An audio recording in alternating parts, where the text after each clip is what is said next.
Ini saya di sini berdiri ya Pak. Saya duduk terus saya menjawab. Nah, ini pertanyaan yang penting. Saya ini sebenarnya ini biasanya nih sampai dengar pertanyaan seperti ini. Ini kayaknya pembahasan tentang akidah. Ini tentang akidah. Saya sudah mengatakan bahwasanya sifat Allah yang utama apa? Allah itu raja, Allah itu maha memiliki. Maaf, kita ini terlalu sering didoktrin bahwasanya Allah Subhanahu wa taala hanya memiliki sifat maha pengasih, maha penyayang, bakal mengabulkan doa kita. Tidak. Memang benar Allah memiliki sifat itu, akan tetapi sifat dasar Allah maha memiliki dan maha menguasai. Jadi nih, sampai yang sebenarnya ada orang yang terkena musibah kayak tadi, sebulan, 2 bulan, dia doa tidak dikabul-kabulkan, bahkan bertahun-tahun. Pertama kali yang akan dia katakan apa? Kayak tadi, ini mana kok Allah kok katanya Ar-Rahmanir Rahim, kok tidak pernah ngabulin doa saya? Katanya maha pengasih, maha penyayang, kok tidak pernah ngabulin doa saya? Nah, ini kehilangan konsep bahwasanya Allah Subhanahu wa taala itu raja, itu Allah Subhanahu wa taala itu maha memiliki. Jadi misalkan ya Mas, kita ini rajin ibadah. Amin. Kita ini rajin ibadah, rajin mengaji, berbakti kepada kedua orang tua, baik sama guru-gurunya. Misalkan kita seperti itu. Terus Allah Subhanahu wa taala ingin memasukkan kita neraka. Layak apa tidak? Layak saja, Allah maha menguasai, Allah maha raja. Ya. Allah tiba-tiba mengatakan ingin menghancurkan alam semesta ini sekarang. Kira-kira layak apa enggak? Tuhan kok. Itulah Tuhan. Sampai bayangkan enggak? Nek misalkan ada Tuhan seperti ini. Wahai Tuhan, Engkau kasih cobaan aku terus. Aku ini mesti capek kok dikasih cobaan terus.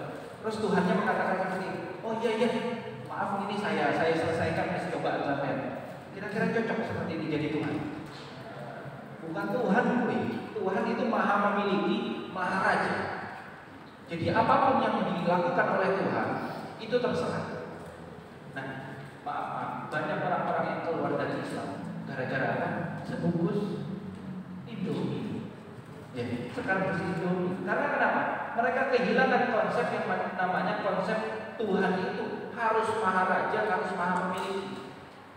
Jadi tidak harus Tuhan itu mengabulkan doa kita, tidak. Terus kenapa kita berdoa? Tuhan menyuruh kita berdoa, ya kita berdoa. Seperti itu. Ini konsep dasarnya menurut saya mohon dimengerti ya. Karena ini memang biasanya soalnya seperti itu. Nek kita itu datang ke kiai atau datang ke habib, kiai atau habib, saya ini kena masalah itu sampai baca sholawat ini, sampai doa. Nah, terus-terusan didoktrin seperti ini. Gak tahunya doanya itu tidak kunjung terkabul. Ya. Dia akan mengatakan hal seperti tadi.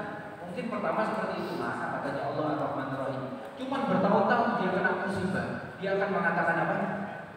Oh ya Tuhan ini nggak ada. Kayaknya Allah nggak ada.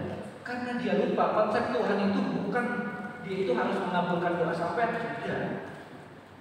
Tuhan itu kerjaannya itu tidak ada kerjaannya, tidak ada yang boleh mewajibkan Tuhan sesuatu. Karena kenapa? Raja. Orang raja. Makanya saya ceritakan satu hal. Sampai tahu ya, sifat Allah yang pertama itu Allah itu harus satu ya. Tuhan harus satu. Wahdaniyah harus satu. Ini nanti ada satu pohonnya. Kenapa Allah harus satu? Sampai bayangkan, ada Tuhan dua. Ada Tuhan apa? Dua. Saya tanya sekarang, mungkin apa enggak satu negara ada 2 presiden? Mbak mungkin enggak? Mas mungkin enggak? Satu negara ada 2 presiden? Mungkin aja. Di Malaysia itu rajanya 9. Ya, walaupun perdana menterinya 1, cuman kalau dia ingin melakukan sesuatu dia harus izin apa? Ke raja-raja 9 tadi. Itu nek masalah dunia, nek masalah alam semesta, itu tidak mungkin Tuhan itu ada 2. Loh konsepnya piye, Bu? Konsepnya seperti ini. Misalkan ya, ada Tuhan A, ada Tuhan B. Ada Tuhan A, ada Tuhan B. Kita umpamakan salah satunya ada yang menang, salah satunya ada yang kalah. Misalkan ada orang di sini namanya Mukidi. Lagi-lagi apa? Mukidi. Yang A ini Tuhan A mengatakan, aku mau menciptakan Mukidi ini orangnya ganteng. Itu yang pertama. A. Yang B mengatakan, enggak, aku maunya dia jelek. Akhir. Enggak taunya Tuhan B ini kalah, terus Tuhan A yang menang. Kira-kira Tuhan B layak apa tidak jadi Tuhan? Nah, Mas, layak apa tidak jadi Tuhan? Tuhan B yang kalah tadi. Enggak taunya mungkin dia terlahir jadi orang ganteng. Tuhan B yang menginginkan mungkin dia jadi jelek, itu kalah. Layak apa tidak jadi Tuhan? Tidak layak, Tuhan kok kalah? Masa Tuhan kalah? Tuhan A cocok tidak jadi Tuhan? Dia menang, Tuhan A cocok tidak? Tidak cocok juga. Masa Tuhan perlu diskusi dulu? Tidak. Konsep Tuhan tidak seperti itu. Tuhan Maha Raja, tidak perlu diskusi. Itu nek salah satu ada yang kalah, ada yang menang. Nek dua-duanya kalah, sudah jelas itu bukan Tuhan dua-duanya. Ini kita umpamakan ya, nek alam semesta ini ada dua Tuhan. Seperti orang-orang Nasrani mengatakan Tuhan itu ada berapa? Ada 3. Dua-duanya kalah, bukan Tuhan, itu pasti yang menang yang di atasnya itu adalah Tuhan. Nek dua-duanya menang. Subhanallah, dua-duanya sepakat. Kita sepakat Mukidi ini lahirnya ganteng. Dua-duanya Tuhan apa bukan? Tidak juga, kenapa? Ada yang tahu? Ada yang tahu, saya ada hadiah, saya kasih hadiah. Ada yang tahu ya? Kenapa Tuhan ini yang dua-duanya sepakat bahwasanya Mukidi ini dilahirkan menjadi orang yang ganteng, dia itu sepakat dua-duanya tidak cocok jadi Tuhan. Padahal menang dua-duanya loh, sepakat mereka. Hah? Tidak cocok dua-duanya jadi Tuhan. Masa Tuhan bersepakat? Tidak. Tuhan itu harus mengatakan kun fayakun dengan sendirinya. Nek aku mengatakan alam semesta ini hancur, ya hancur. Seperti itu. Aku ingin melahirkan aku ingin menciptakan seseorang itu menjadi orang kaya ya kaya, miskin ya miskin. Tidak boleh ada yang berkata. Nah, ini konsep Tuhan. Jadi Tuhan itu nggak boleh adanya kesepakatan, apalagi sama hambanya. Maka dari itu, ini yang pertama ya, bahwasanya kita kena musibah itu kita ingat bahwasanya kita ini milik Allah Subhanahu Wa Taala. Itu yang pertama. Yang kedua, kita tahu bahwasanya Allah itu Raja, Maha Raja. Dan yang ketiga, itu diyakinkan bahwasanya kita ini sebagai seorang Muslim yang benar, kita yakin musibah yang datang kepada kita itu nantinya bakal dibukakan oleh Allah Subhanahu Wa Taala pintu-pintu yang menyenangkan. Ini tidak di dunia, ya di akhirat. Saya kasih tahu Mas, Rasulullah SAW tidak pernah menjanjikan umatnya hidup nikmat, tidak pernah, tidak ada. Rasulullah mengatakan misalkan nanti sampai nek hidup itu nikmat, uangnya banyak, tidak ada. Rasulullah nek di dunia pasti menceritakan hidup itu pahit, tak enak. Orang hidup ya, pasti seperti itu. Maka dari itu Rasulullah nek cerita tentang akhirat itu pasti enak. Maka dari itu Rasulullah sering mengatakan sama sahabatnya, isbiru, sabar, sabar. Tempat ketemuan kita ini bukan di dunia, nanti di akhirat. Aku bakal tunggu telagaku, kata Rasulullah SAW. Maka dari itu kita yang ada semua di sini itu bukan pertemuan kita sekarang. Ini nek kita mengadakan pertemuan, ini pertemuan apa namanya? Bahasanya majas. Hanya istilah aja itu. Pertemuan sesungguhnya nanti. Maka dari itu sampai nek menganggap teman, sampai sekarang sebangku sama teman, itu teman hayalan masih. Nek teman sesungguhnya nanti yang sama sampean nanti di surga. Sekarang ini teman hayalan. Oh enggak, dia baik banget kok sama saya di dunia. Di akhirat. Maka dari itu sekali lagi saya tekankan, kita harus meyakini bahwasanya Allah Subhanahu Wa Taala memiliki sifat kekuasaan dan memiliki sifat kepemilikan. Jadi kita beribadah kepada Allah Subhanahu Wa Taala karena memang kita miliknya Allah Subhanahu Wa Taala. Nek kita kena musibah terus kita ini hamba mas, hambanya Allah. Nek hamba ya hamba saya. Ya wes diapakan aja mas. Seperti itu. Dan Allah tidak dikatakan zalim. Allah zalim tidak. Orang kita ini miliknya Allah, misalkan aqua ini milik saya buang, saya zalim apa enggak? Anda orang milik saya kok sampai repot. Ya. Allah juga seperti itu. Nek pengen menghancurkan kita saat ini itu terserah Allah. Jadi walaupun tidak ada surga, tidak ada neraka, kita harus tetap apa? Tetap menyembah Allah Subhanahu Wa Taala. Kita udah hancur banget hidup kita, sudah berada di titik paling bawah. Kita tetap harus menyembah Allah, tetap. Karena kenapa? Kita menyembah Allah bukan karena nikmatnya Allah saja. Karena memang Allah Subhanahu Wa Taala adalah zat yang wajib disembah. Mungkin sekian ya.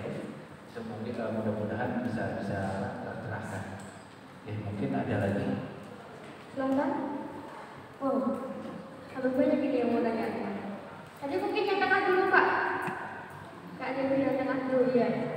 Yang perlu hitam tengah dulu tadi yang aku.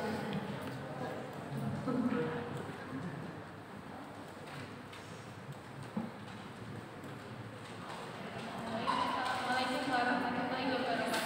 Waalaikumsalam warahmatullahi wabarakatuh. Izin bertanya, bagaimana cara kita meningkatkan iman kita yang mulia? Coba diulang Pak, meningkatkan apa? Iman kita yang mulia.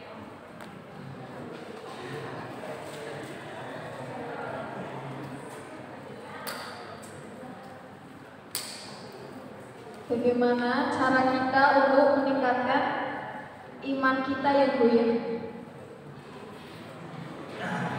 Kita jawab dulu ya. Iya, silakan. Iman itu naik turun. Sampai nek belajar ilmu filsafat. Nek belajar ilmu filsafat itu ada masalah namanya bagaimana. Nah, iman itu masalahnya bagaimana. Iman itu kadang naik, kadang turun.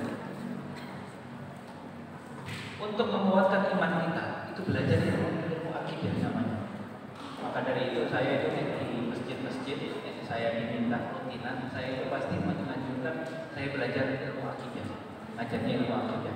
Karena ilmu itu yang bisa menguatkan kita. Cuma cara-cara menguatkan iman, yang pertama Mbak harus circle-nya jenengan. Itu paling penting. Circle itu ya teman-teman gitu. Nah, circle-nya itu yang paling penting. Nek circle kita berantakan, kita juga berantakan. Nek misalkan sampai ini berteman dengan orang yang menjual minyak wangi, sampai pasti wangi. Mau dan mau. Nek sampai ikut orang yang tukang jualan kambing, kita juga pasti bau kambing. Nah, untuk memperkuat iman, jadi simpelnya pertama coba perbaiki circle kita. Bib sulit, bib saya sudah seperti ini, udah sampai bisa keluar. Mbak, hidup ini pilihan, hidup ini masih pilihan. Selagi kita bisa bernafas, itu masih pilihan kita. Nanti di akhirat sudah tidak ada pilihan. Kita meninggal itu tidak ada pilihan. Tidak usah kita meninggal. Kalau misalkan ruh kita ini sudah dicabut, mau dicabut, atau bahasa gampangnya kita lagi sakaratul maut, itu sudah tidak ada pilihan. Kenapa tidak ada pilihan? Tidak ada. Soalnya kenapa? Sakaratul maut itu semuanya ditampakkan kepada kita. Surga ditampakkan, neraka ditampakkan. Jadi tidak ada pilihan. Jadi orang itu mau bertobat itu tidak bisa pas sakaratul maut, tidak bisa, dan tidak diterima oleh Allah Subhanahu Wa Taala. Oke, maka dari itu hidup ini pilihan, pilih circle sebaik-baiknya untuk memperkuatkan iman kita. Oke.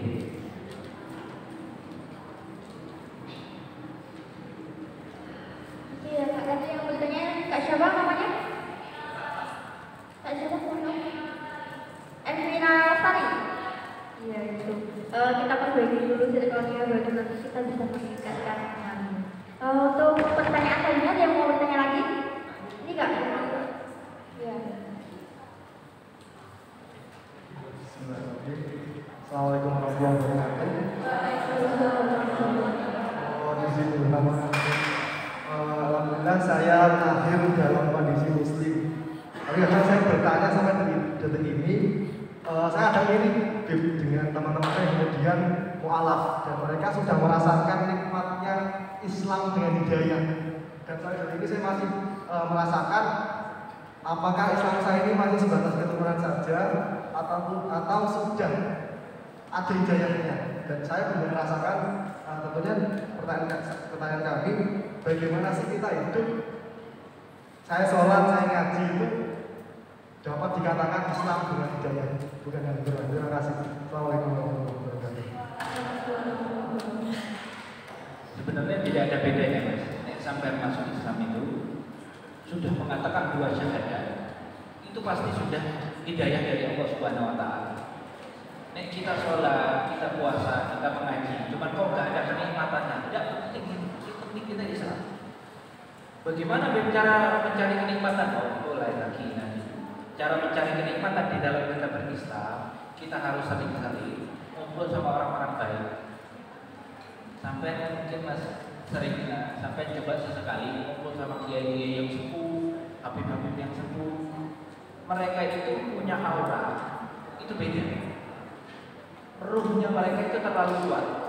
Jadi nek kita itu duduk sama mereka, kita kayak tenang, kayak nggak ada masalah. Ya, maka dari itu saya katakan ruhnya orang-orang yang hebat ini itu bisa mempengaruhi orang lain. Padahal dia tidak ngomong apa-apa. Nah, maka dari itu mas, Rasulullah SAW itu ruh yang paling kuat. Beliau itu bukan hanya orang hidup yang bakal terpengaruh, benda mati pun bakal hidup di tangan beliau. Beliau pernah megang batu yang diambil sama Rasulullah, itu batunya bertasbih. Batunya mengucap, batu kan benda mati tidak bisa ngomong. Ini mengucapkan subhanallah alhamdulillah. Karena ruhnya terlalu kuat. Sampai ingin merasakan nikmat itu bersama orang-orang yang soleh, orang-orang yang baik, yang hatinya tenang, yang pergerakannya tenang. Maka dari itu kita itu semuanya dapat hidayah dari Allah Subhanahu Wa Taala. Alhamdulillah. Maka dari itu yang perlu ditetapkan di kita itu kita harus menguatkan hidayah itu. Bagaimana menguatkan hidayah tadi? Pertama circle kita, kedua kita harus berubah circle kita sama orang-orang yang soleh. Sudah cukup jelas ya Kak? Oke, sudah. Baik, untuk pertanyaan berikutnya ada yang masih mau bertanya lagi? Kak Devi, silakan untuk memberikan mic. Kak Devi atau Kak Devi?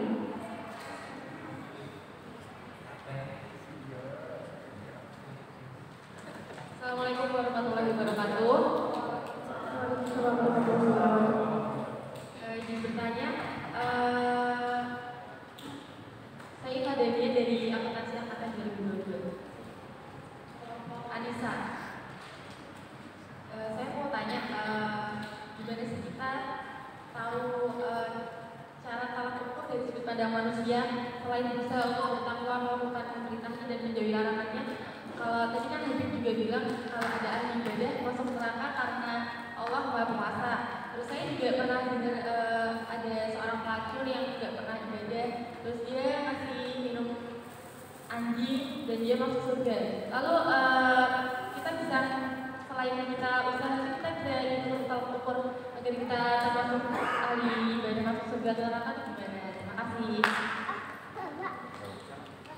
Iya, loh, cerita perempuan itu, perempuan ada dia ahli maksiat, dia PSK, akhirnya dia itu pasti akhir hayatnya ada anjing yang kehausan dia kasih minum, katanya orang itu perempuan itu masuk surga. Loh, itu justru membuktikan kekuasaannya Allah Subhanahu Wa Taala. Allah terserah ingin memasukkan siapapun surga, Allah terserah ingin memasukkan siapapun ke neraka. Akan tetapi janjinya Allah Subhanahu Wa Taala, ya, janjinya Allah Subhanahu Wa Taala, nek sampai taat akan masuk surga, nek sampai maksiat akan masuk neraka. Akan tetapi janji itu jangan sampai merobohkan keyakinan dasar kita, yaitu Allah ini maha menguasai, maha memiliki, gitu loh. Jadi jangan sampai merobohkan. Memang itu janji Allah. Jadi bagaimana bicara kita ini orang yang jalan-jalan masuk ke surga itu? Nih Allah Subhanahu Wa Taala perintahkan kita suruh ibadah, harus ibadah. Seperti itu. Jadi niat kita kan ibadah untuk mencari surga, betul itu. Niat kita beribadah untuk mencari surga. Akan tetapi nek sampai ditanya kenapa Allah harus disembah, itu beda lagi jawabannya. Bukan karena Allah itu menciptakan surga dan neraka, ya. Allah wajib disembah karena memang Allah adalah Tuhan yang wajib disembah. Allah Maha memiliki dan Allah Maha menguasai. Jadi menurut saya jangan dibalik ya. Allah memang maha memiliki dan maha menguasai. Di samping itu juga Allah Subhanahu Wa Taala berjanji orang yang taat bakal masuk surga, orang yang maksiat bakal masuk neraka. Nah, ini apa namanya, konsep-konsep yang umum menurut saya. Jadi nih sampai itu bingung-bingung, wes ulun ya sarun lima kulit kolam, ulun apa? Ya sarun lima kulit kolam. Semua itu mudah bagi orang-orang yang sudah diciptakan. Nih sampai mas, ini misalkan mbak-mbak, semuanya kita merasakannya. Ada orang-orang yang pengen bangun subuh itu sulit banget. Ya, pengen bangun subuh sulit banget. Itu sulit berarti bagi dia harus berjuang lebih. Ada orang-orang yang pengen bangun subuh, bahkan dia mulai itu tidak perlu pasang alarm, tidak perlu, tiba-tiba bangun aja. Nah, itu sudah diciptakan seperti itu. Jadi yang sulit itu harus berusaha lebih kuat, yang gampang harus nambah terus. Maka dari itu jawaban singkatnya, kita tetap beribadah kepada Allah Subhanahu wa taala. Kenapa? Karena memang Allah yang menganjurkan kita. Saya tanya, Mas, kenapa berbakti kepada kedua orang tuanya? Atau mbak-mbaknya, kenapa berbakti kepada kedua orang tuanya? Mungkin jawabannya ya mereka orang tua kami. Betul, mereka orang tua kita. Akan tetapi jawaban utamanya karena mereka itu Allah perintahkan untuk kita berbakti kepada mereka. Misalkan ini sampai mas, atau mbak-mbaknya baik sama orang. Baik sama orang, kenapa kita baik sama orang? Karena orangnya baik sama kita ya. Konsep Islam itu lebih jauh dari itu. Kita harus baik sama orang bukan karena orangnya, karena Allah yang memerintahkan kita. Sampai kenapa berbakti kepada kedua orang tua? Mereka kedua orang tua kita, betul. Cuman bukan itu alasannya. Saya berbakti kepada kedua orang tua karena memang Allah yang memerintahkan kita. Jadi orang tua saya itu muslim kan, orang kafir kan, atau baik tidaknya, itu saya tetap harus berbakti selagi tidak melanggar syariat. Nah, mungkin itu konsep bagaimana cara kita beribadah dengan benar. Baik, terima kasih. Ada yang mau bertanya lagi? Sesi tanya jawab masih dibuka. Silakan Kak Febri.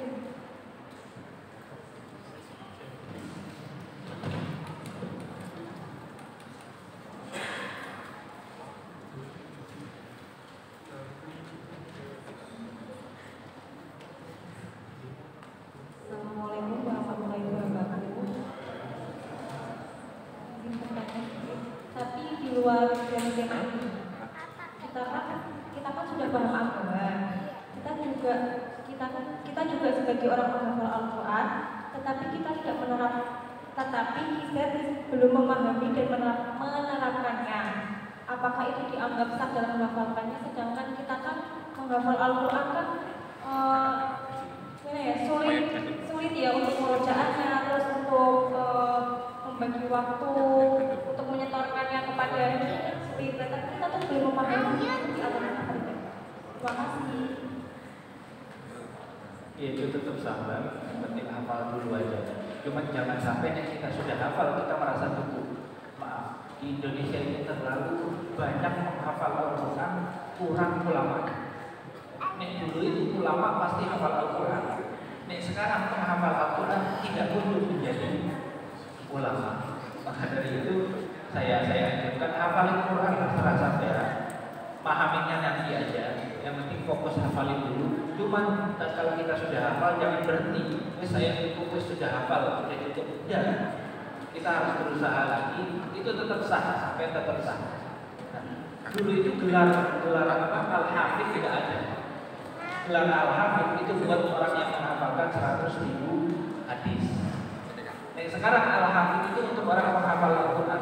Dulu itu orang hafal Al-Quran biasa. Nah, maka dari itu hafalannya tetap sah, cuma sampai sudah selesai menghafal Al-Quran, sampai harus mempelajari Al-Quran. Begitu ya Kak. Masih ada yang mau bertanya lagi tidak? Oh, Masya Allah banyak sekali. Kak Devi, ini mungkin yang tangan Kak tadi dari tadi yang angkat tangan istilahnya bagaimana? Dari tadi yang angkat tangan. Iya.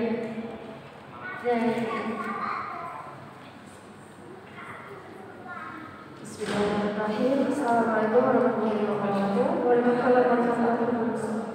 Perkenalkan, saya Devita Sari dari keluarga Muhammadiyah. Mohon izin Habib, saya ingin bertanya 2 pertanyaan di luar tema dan satu lagi dalam tema.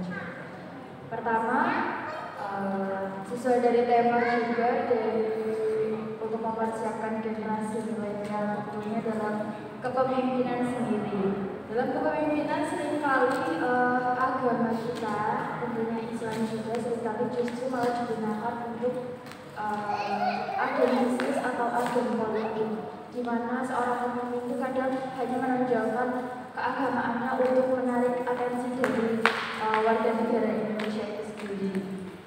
Bagaimana menurut Habib, apakah itu disahkan atau justru malah itu dianggap sebagai sebuah dosa juga?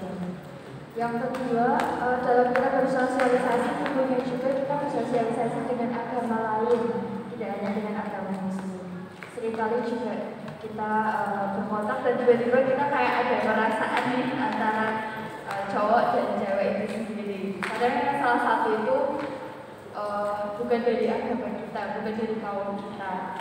Justru malah mempengaruhi kita kayak udahlah kamu pindah aja gitu ke agama saya gitu. Ataupun malah katanya kalau kamu nggak mau pindah ya udah kita putus aja gitu.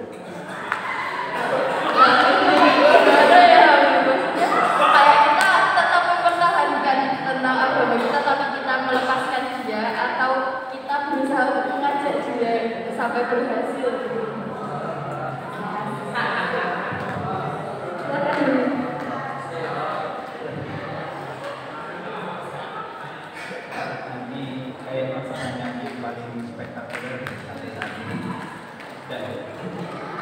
Gini ya, yang pertama itu saya yang pertama sih di dalam sebuah kepemimpinan, karena pemimpin itu lebih menunjukkan keagamaannya, itu sah-sah aja, tidak apa-apa, itu sah-sah aja.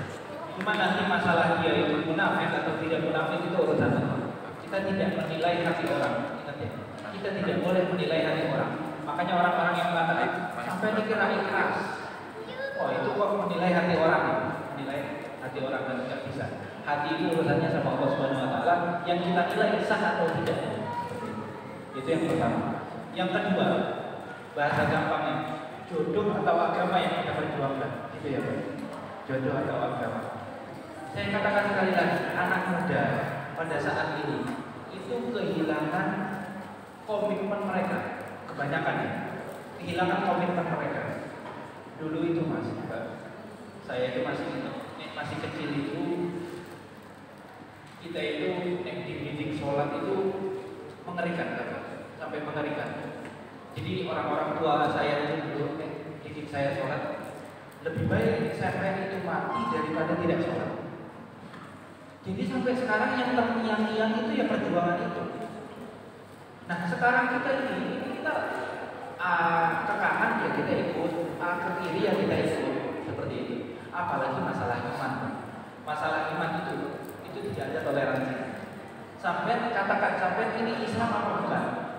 Sekarang kan banyak yang Islam-Islaman ya. Banyak yang Islam-Islaman.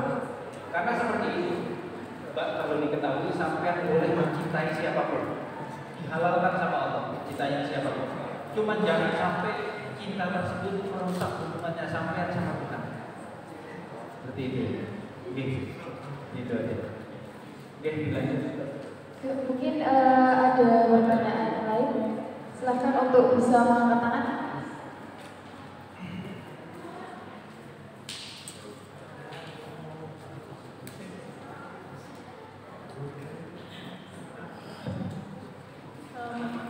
Assalamualaikum warahmatullahi wabarakatuh. Saya Aurel dari kelompok Anismati. Kan tadi kan Habib bilang kalau cara untuk meningkatkan iman yang lemah dengan mencari sesuatu yang baik. Bagaimana kita di zaman sekarang yang butuh relasi luas dan otomatis bergaul dengan banyak orang yang mempunyai sifat masing-masing? Ya. Jadi intinya bagaimana kita yang punya relasi luas terus memiliki sifat masing-masing. Nah, kita ini semuanya, sidik jari kita berbeda-beda. Ya. Sidik jari kita berbeda-beda. Orang itu jangan sampai samakan, paksakan untuk sama-sama kita aja. Orang tidak bakal sama-sama kita. Yang penting itu kita harus menjalankan sesuai keinginan Allah Subhanahu Wa Taala. Nah, makanya saya sering menyebutkan bahwasanya anak muda harus mempunyai perjuangan, minimal satu perjuangan. Sampai sesekali dipikirkan, apa sih perjuangan saya dalam hidup saya? Perjuangan saya dalam hidup saya itu apa? Nah, yang paling cocok untuk diperjuangkan cuma iman kita. Nek iman kita sudah hancur, tidak ada lagi yang diperjuangkan. Apalagi, maka dari itu saya menganggap orang yang labil dulu, anak muda yang labil itu tidak harga dirinya. Nah, yang perlu harga diri adalah orang-orang yang memiliki komitmen yang kuat. Mungkin seperti itu aja. Oke, ada lagi? Ya mungkin 2 pertanyaan lagi. Silakan. Pertanyaan lagi.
Itu konsep Tuhan, sikap Tuhan seperti itu. Terserah Tuhan itu mau menciptakan sampean seperti apa. Terserah Allah Subhanahu Wa Taala. Dan kenapa bengkok terserah? Allah kok raja. Allah kan raja yang maha memiliki, terserah Allah. Kita mau jadi apapun ya terserah Allah. Maka dari itu saya itu sering melihat orang-orang yang di rumah sakit. Saya kadang di rumah sakit karena keluarga itu sampai melihat orang-orang yang jujur berdoa itu di rumah sakit. Maka dari itu saya simpulkan tembok-tembok di rumah sakit itu bisa lebih mendengar doa-doa yang jujur daripada tembok-tembok masjid. Yang di masjid atau di rumah kadang aku sih bisa doa. Yang di rumah sakit itu pasti. Nah, maka dari itu mereka itu sudah ada di titik. Mereka pasrah. Ya Allah, ini Engkau yang raja. Kami tidak punya apa-apa. Makanya kita meninggal biasanya ngomongnya apa? Ada orang meninggal, innalillahi, semuanya milik Allah. Semuanya milik Allah. Wa inna ilaihi raji'un. Makanya ada orang mengatakan, ini kehidupan saya, salah sampai itu kehidupannya Allah. Itu miliknya Allah. Ini kehidupan saya, terserah saya. Oh enggak, sampai tidak boleh terserah. Kita perlu ingat, kita ini hambanya Allah. Ya, hambanya Allah. Jadi hidup ini tidak bisa terserah kita. Allah menurunkan aturannya, kita harus ikuti. Maka dari itu jawaban yang tadi, kenapa saya kok diciptakan sebagai saya, terserah Allah. Allah yang raja, maka dari itu sifat Allah apa mas? Al-Qahar, maha menghendaki. Al-Qahar ini maha memaksa. Boleh Allah memaksa kita? Boleh aja. Tuhan. Sampai bayangkan mas, yang saya katakan tadi. Misalkan ada seorang hamba mengatakan seperti ini, ya Tuhan, aku kok sampai ciptakan, aku nggak mau sampai ciptakan.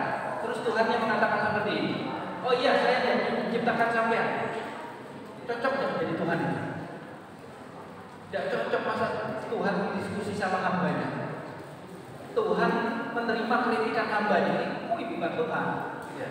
Maka dari itu sifatnya Allah Subhanahu Wa Taala tidak seperti itu. Sifatnya Allah Subhanahu Wa Taala maha menginginkan, maha menghendaki. Apapun yang Allah inginkan itu pasti terjadi. Walaupun saya elek, misalkan saya elek di dunia ini, saya ini nggak terlalu pintar, terserah Allah. Cuma nanti pasti ada hikmah. Paham mas?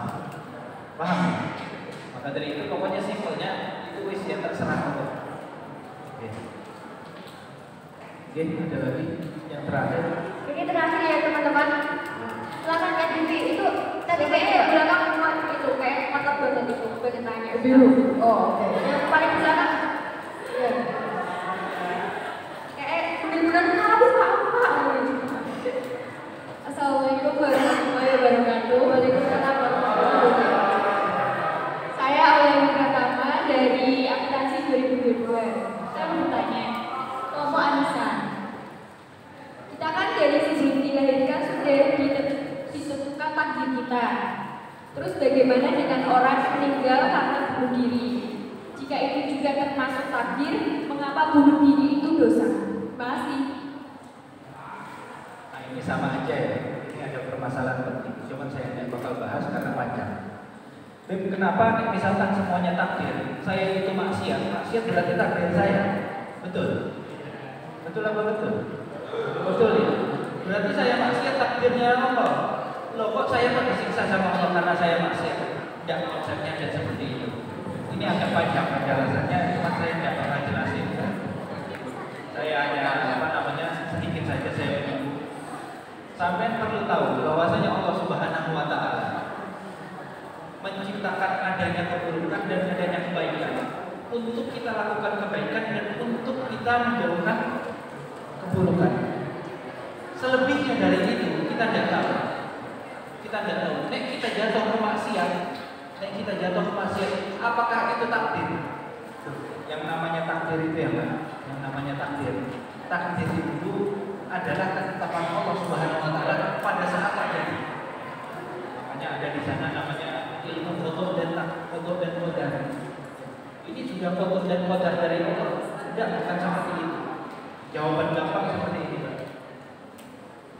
Misalkan sampai membunuh orang, misalkan berbuat dosa besar, menyakiti seseorang, apakah itu takdir? Seperti itu, bukan juga yang lainnya juga takdir.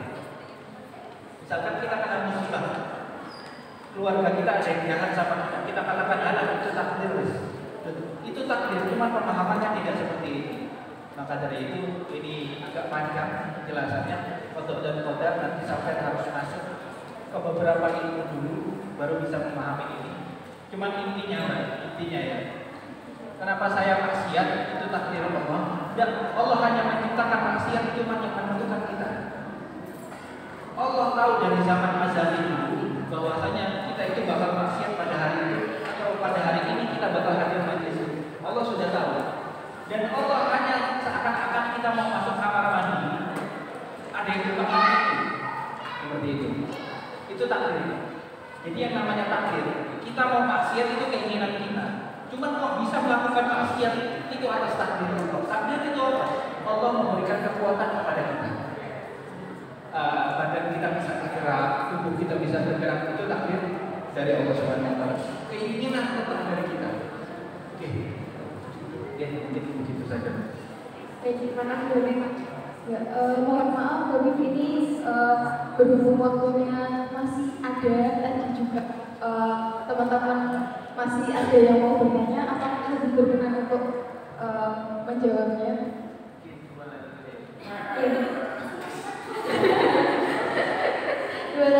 Dua lagi teman-teman tadi yang di tengah tadi sepertinya ya. Ya, yang tengah ini Kak. Oke.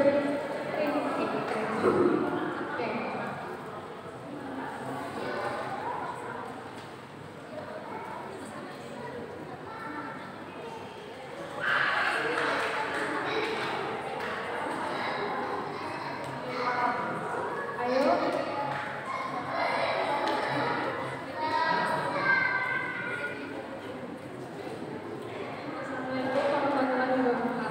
Waalaikumsalam warahmatullahi wabarakatuh.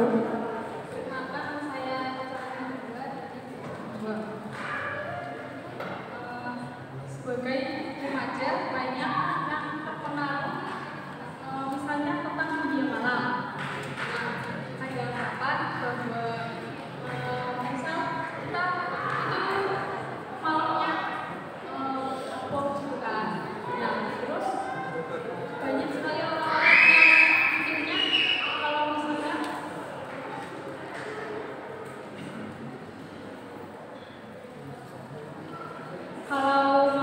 kalau maunya seseorang, tetapi kewajiban kayak melakukan sholat itu, apakah ibadahnya sah atau tidak? Ada orang mampu terus sholatnya tidak sah. Ya, sholatnya tidak sah karena syaratnya sholat itu dia harus apa? Harus menyadari apa yang dia katakan. Itu. Akan tetapi kita kan biasa, maka dari itu sekali lagi saya minta adik-adik ini anak-anak muda, saya juga masih muda sebenarnya. Ini jangan terlalu terpengaruh sama yang namanya apa ya? Framing. Sampai itu harus punya akal sendiri, jangan ikut-ikutan. Sampai ikut-ikutan itu di zaman Yunani kuno itu dianggapnya apa? Kayak domba. Domba itu apa? Domba itu ikut-ikutan siapa yang lebih cepat. Ya, itu domba. Maka dari itu kita sebagai seorang muslim kita punya akal sendiri, pikir sendiri. Nah, untuk memilih antara baik dan buruk itu kita harus belajar. Maka dari itu saya sering katakan anak muda itu bukannya harus berkarya, tidak. Anak muda belum boleh berkarya, anak muda harus belajar. Mungkin itu sekian. Ya, baik, terima kasih. Ini pertanyaan terakhir ya. Pertanyaan terakhir. Kak Dewi, silakan Kak Dewi. Pertanyaan terakhir.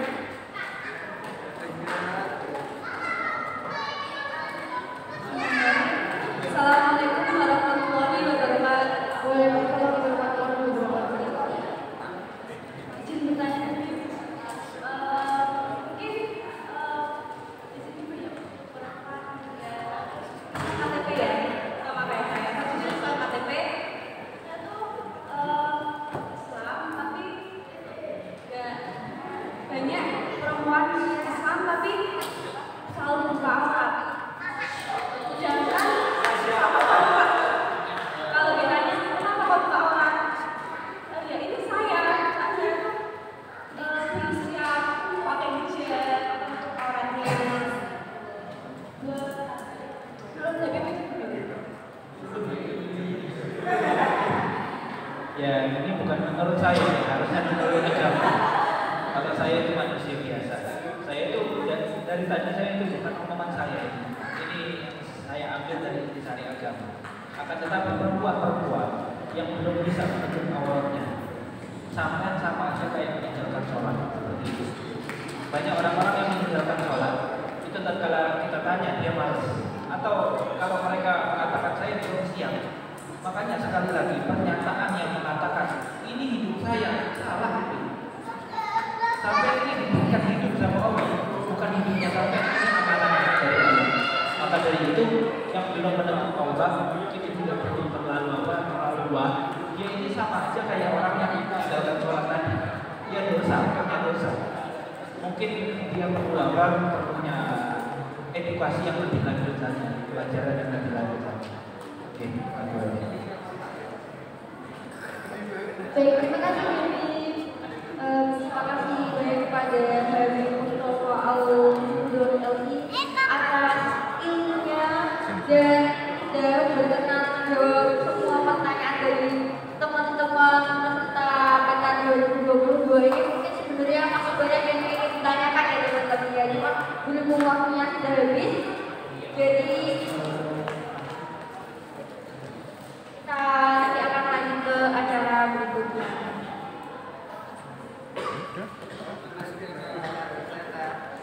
Mungkin kalau ada yang ingin ditanyakan bisa tanya tentang Instagram video atau mungkin yang dimana biasanya isi kajian ya. Tapi biasanya yang saya dari itu Masjid Al-Jauh kan biasa mengisi di situ.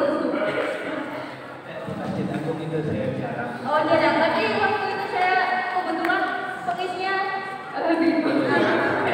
Kebetulan.